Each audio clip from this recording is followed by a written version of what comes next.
Our scripture lesson comes to us from the Gospel of John. It's the last verses of the Gospel, chapter 21, verses 1 through 19. Listen for God's word for you this morning. After these things, Jesus showed himself again to the disciples by the Sea of Tiberias. And he showed himself in this way. Gathered there together were Simon Peter, Thomas, called the twin, Nathanael of Canaan and in Galilee, the sons of Zebedee, and two others of his disciples.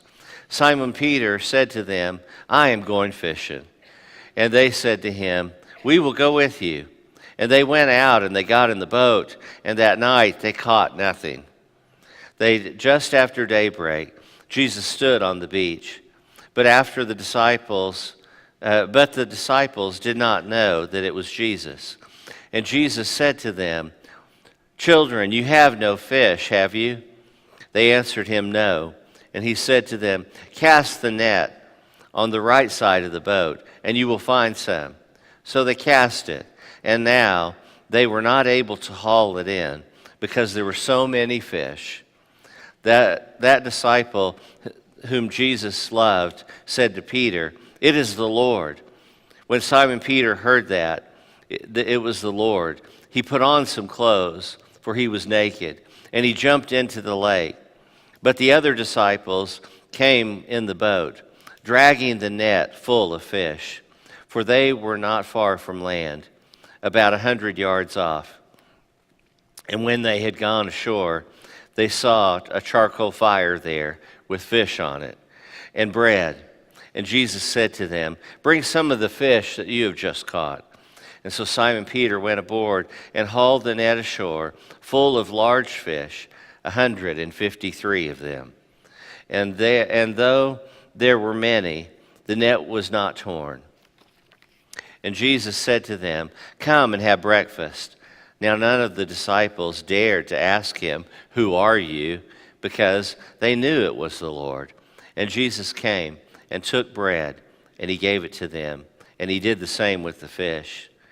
This was now the third time that Jesus appeared to the disciples after he was raised from the dead. When they had finished breakfast, Jesus said to Simon Peter, "Simon, son of John, do you love me more than these?" He said to him, "Yes, Lord, you know that I love you." And Jesus said to him, "Feed my lambs." A second time he said to him, "Simon, son of John, do you love me?" And he said to him, "Yes, Lord, you know that I love you." And Jesus said to him, "Tend my sheep." And then he said to him a third time, "Simon, son of John, do you love me?"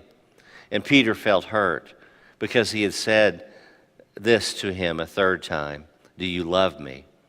And he said to him, "Lord, you know everything. You know that I love you."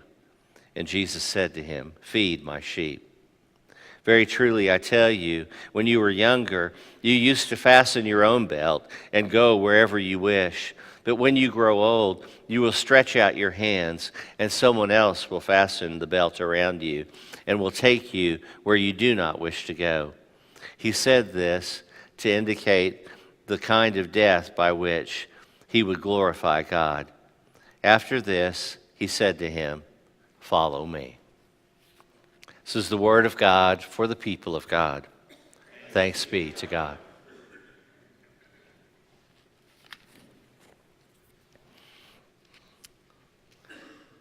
I am so thankful that God gives us second chances. It's pretty hard to learn most things in life on one try. Many of us need a few times to go on it. I remember as a kid, my dad working on projects and him trying to teach me how to hammer a nail in. You ever, when you remember that when you were young and you start working on hammering a nail, and you can do it right if you do it soft and slow, but the more pressure you get, the more likely you are to hit it at the wrong angle or something like that, or to miss. And and you end up bending the nails over as you try to do it. I remember the first time I put a search in for this sermon, looking for images to use, and I put in the word try again. And this image came up, and I thought it was perfect. I thought it was just a beautiful image because, one, I liked it because it was old, and that somebody a long time ago had made this mistake. You know, somebody who had been working at it, I bet, for a while, or maybe someone who was out helping Dad do the project, and you know, they gave it a couple of tries, and they missed it, but they stuck at it long enough that they got the one right. You know, that's a beautiful image to think about, because I tend to think if I'm being taught something, I'm supposed to do it right, and I may think I am the first one in the world. At least I've matured in this. I don't believe that now necessarily, but I would always think that I was supposed to get it right, to have it perfect. Any of you a perfectionist? You think you're supposed to get it right, and some things are just hard. They're just hard to learn, and to know that somebody long ago made the same mistakes. There's something freeing in it. Not that we should just make mistakes all over the place, but to know that we can grant ourselves a little bit of grace to learn to try again. I mean, how often do we say it? The third time is a charm, right? We say that whenever you go outside, cold morning, you turn the engine over on the car, and the battery's maybe a little low, and the first time it doesn't start. So you do it the second time. And then as you're about to do it the third time, you say to yourself, the third time's a charm, hoping that that'll do it. Or maybe, you know, spring sprung and you're getting ready to mow the yard. That first time you prime the engine on the mower and everything, and you give it a good pull, one. And you give it a pull, two, and you're ready on the third one for it to go, right? Now, maybe, you know, it's just the mower, but maybe, you know, it's something about taking time to get it right and to be able to learn. I mean, how many tries does it take to learn to ride a bicycle? It doesn't happen the first time. It takes practice. It takes work to learn to ride. And if you give up the first time when it doesn't work, what's going to happen? You'll never learn to ride the bike, will you? It takes work and practice to learn something. This one we could maybe change. Does anybody take out the trash the first time they're asked to? I mean, does any child, you know, whenever mom or dad says, "Can you take out the trash?" "Yeah, I'll get to that in a minute." "No, I want you to take it out now." Doesn't happen, does it?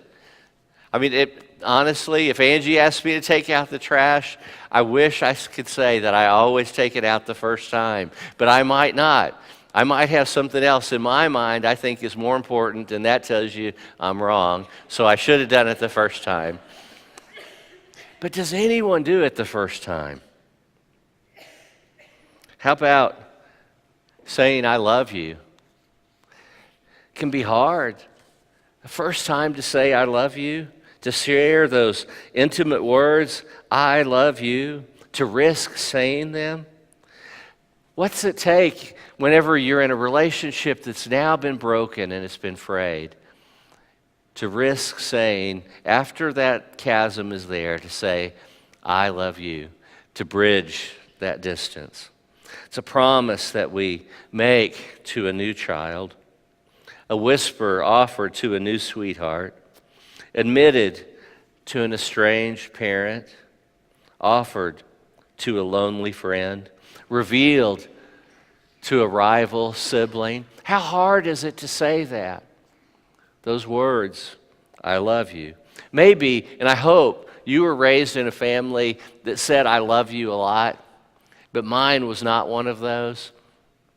I mean, I know I probably said this to you before, but I cannot remember the last time I ever told my dad, I love you.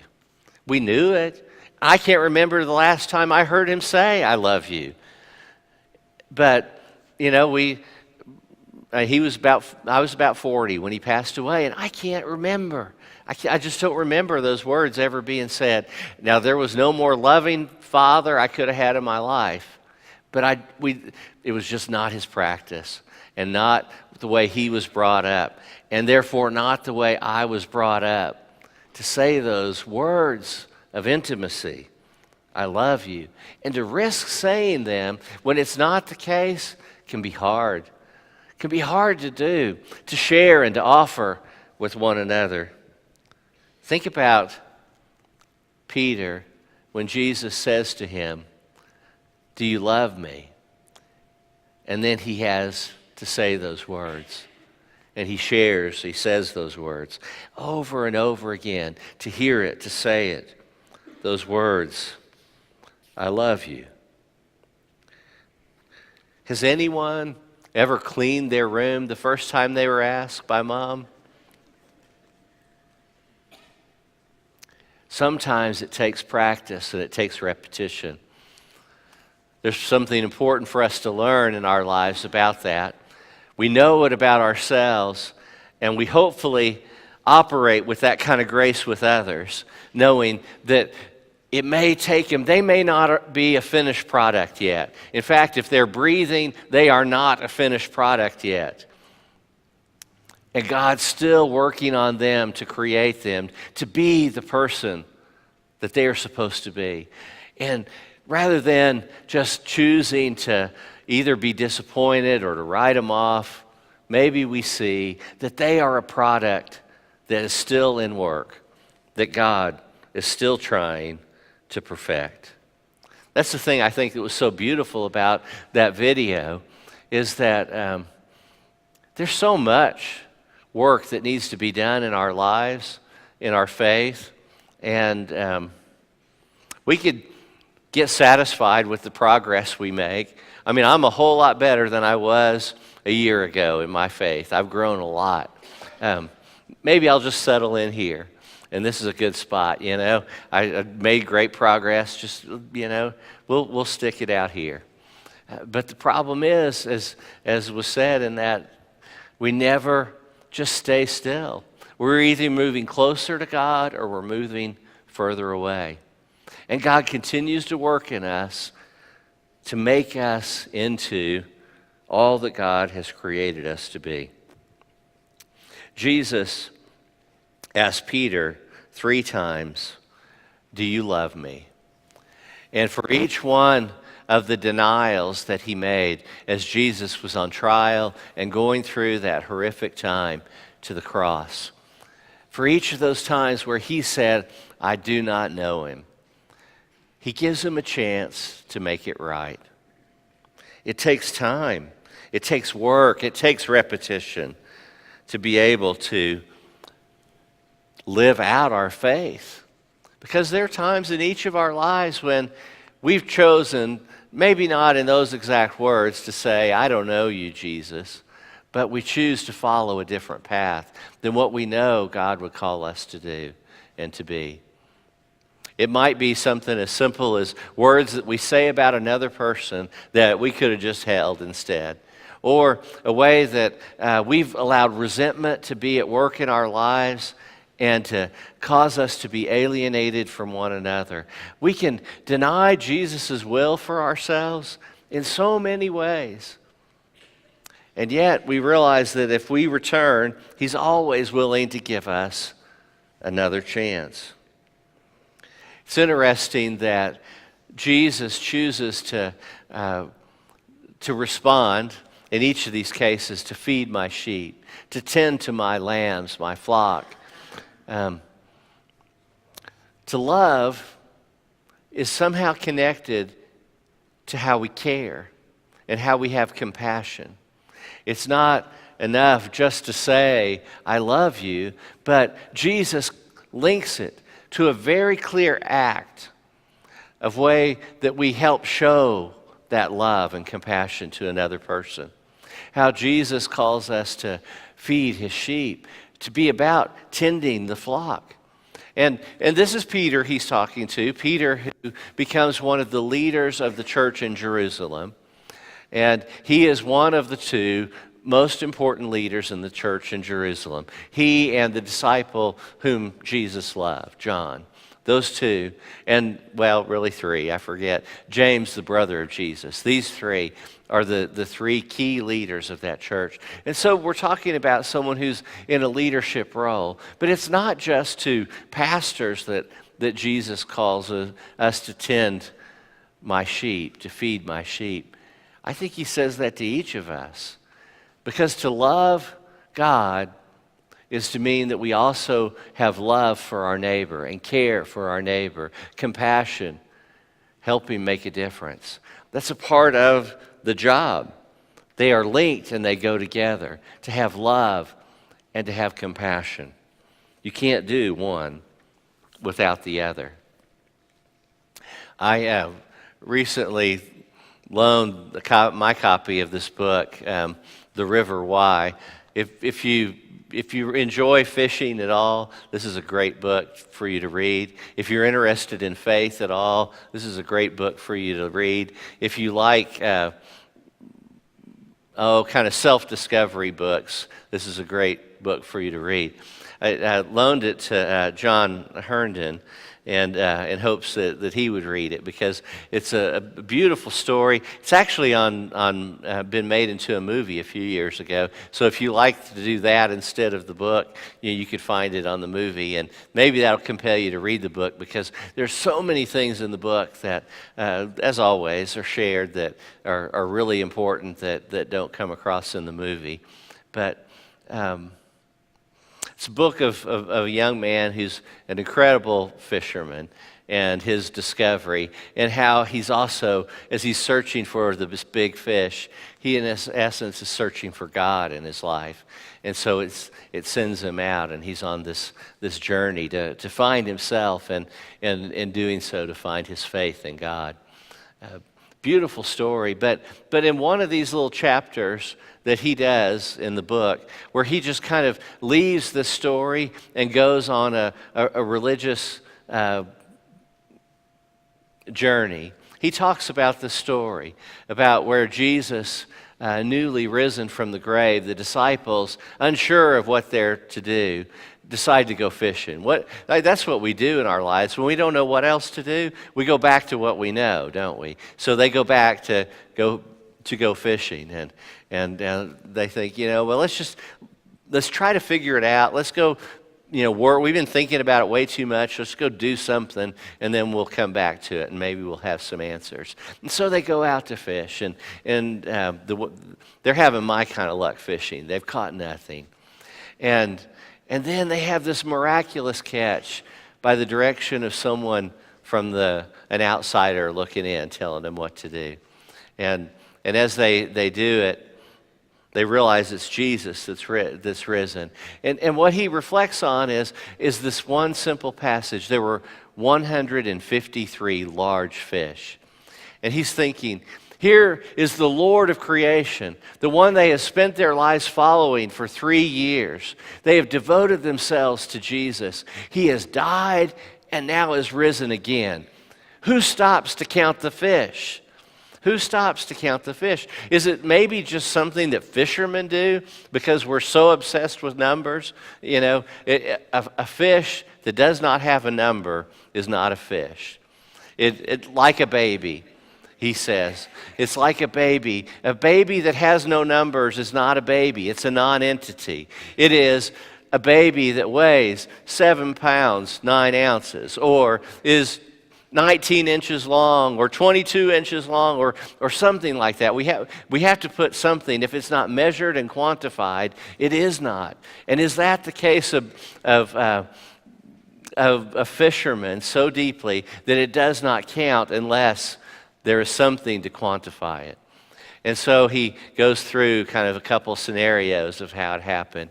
But what he finally decides is that probably the disciples are so in amazement of Jesus' presence that it's Jesus who goes over and counts them 1, 2, 3, 4, all the way to 153.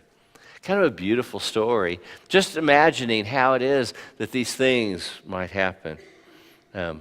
One of the really fascinating things is I had shared about that book to a group when I was at Prague, and a lady who had moved to the church from Portland, who's a doctor there. She knew the author. In fact, used to be in a Bible study with him back in Portland, and it was just kind of fascinating that it came full circle. But what is it about these fishermen that have been sent out and to follow Jesus, and then whenever they experience him again, they have this warm embrace? Jesus comes to them in their lives, and he meets them where they are. And it's not enough to just say, okay, let's pick it back up. But he wants them to get it right. So he gives Peter this opportunity. These are incredibly intimate stories. Peter and Jesus step away from the other disciples, and they walk away. And Jesus asks him the 3 times, just the 2 of them, no one else there, do you love me? And his life is set right because he has this opportunity 3 times to get it right. Maybe it's kind of like us. It takes more than one shot to get it right. How many of us actually mow the yard the first time we see it and think, oh, the yard needs to be mowed. I'll get on that right now. No, maybe I'll get it tomorrow afternoon, and then it becomes the afternoon after, and a week has passed and it still needs to be done. Do you know that feeling, how it goes? It takes us a while sometimes to get there. I remember a friend who was telling me they had 2 kids of their own, and then they had, through foster care, had brought in 2 other kids into their family. And it was hard. It was hard for them because it changed the dynamics of the family. They had worked real hard to raise their 2 children in a particular way, in a particular fashion, by their family values. And here were 2 other kids that were added in who had been raised with a totally different set of values, a different set of expectations, and they were brought into the family, and it was hard. It was hard. It didn't fit and mesh easily. Because they expected at dinner time we would all sit down at the table together. These other 2 kids had never sat down at a dinner table before. You ate dinner sitting watching the TV. And if you ate at all, or maybe one person would come through and they would eat, and the next person would come through and they would eat, no one did it together as an activity. There were all kinds of little things that had to be learned and relearned in this family. And what they said was that it was hard, and at first they didn't feel the depth of that love that they felt for their 2 kids that they did for the 2 that they were fostering. But eventually they began to inhabit that love. And it was through an outer discipline, an outer life of love and action that changed the inner feeling of love. Love is not just a warm-hearted feeling. Sometimes love is hard and it doesn't feel anything like warm and fuzzy. Sometimes it feels hard. I mean, it's just tough. It's gut-wrenching sometimes to really act and live with love in our lives. We know that. Any of us have been parents for 10 minutes. We know that there's that conflict in ourselves sometimes. Love doesn't always mean warm and fuzzy. But when the outward is offered and it's shared, it changes the inward. And the inward begins to reflect the outer in both ways. Does anyone ever write thank you notes the first time they think about it?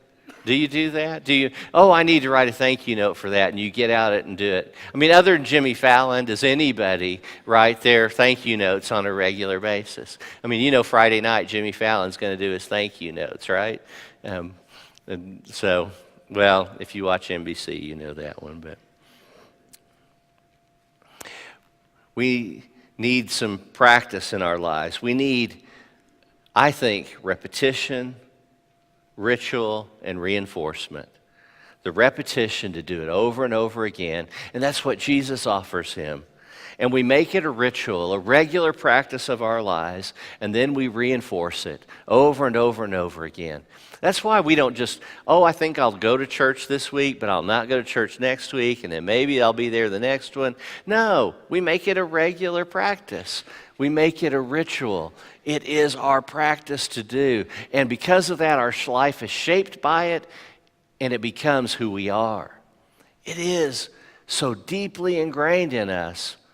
We know no other way to live. If I feel like it this morning or I don't feel like it next morning, then it becomes willy-nilly, and a commitment, it's not something that's life-giving.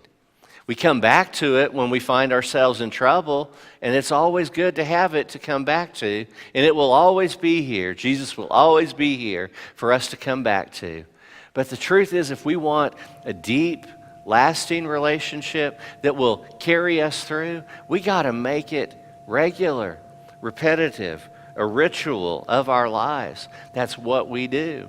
There's no question about it. It's Sunday morning. Where will we be? We will be in church, because it is what we do. And in doing so, it changes us. Jesus says to Peter, "Peter, do you love me?" "Yes, Lord, I love you. Feed my sheep." And he says it again, and he says it again. And it takes a while for him to truly get it and to truly understand it. But when we do, when God has worked on us and given us the opportunity, and we take it and we take it and we go with it, then our lives are changed, and it leads us in a direction that leaves behind all the things that hold us back. All the friendships that would tear us down and hold us back. All the things of this world that would keep us from being who God would want us to be. When we live it and we make it our priority and our value, it is what shapes us. There's a story of a father and daughter who had gone to Carlsbad.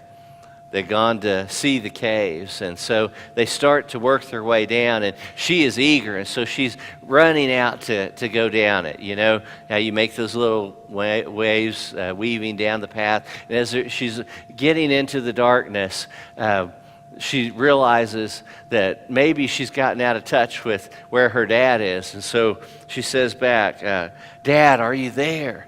And her eyes are adjusting, so she doesn't know if he's there or not. And so he says, "Yes, I'm here." And continue on a little ways and get a little deeper into the darkness. And, "Dad, are you there?" And he says, "Yes, I'm here."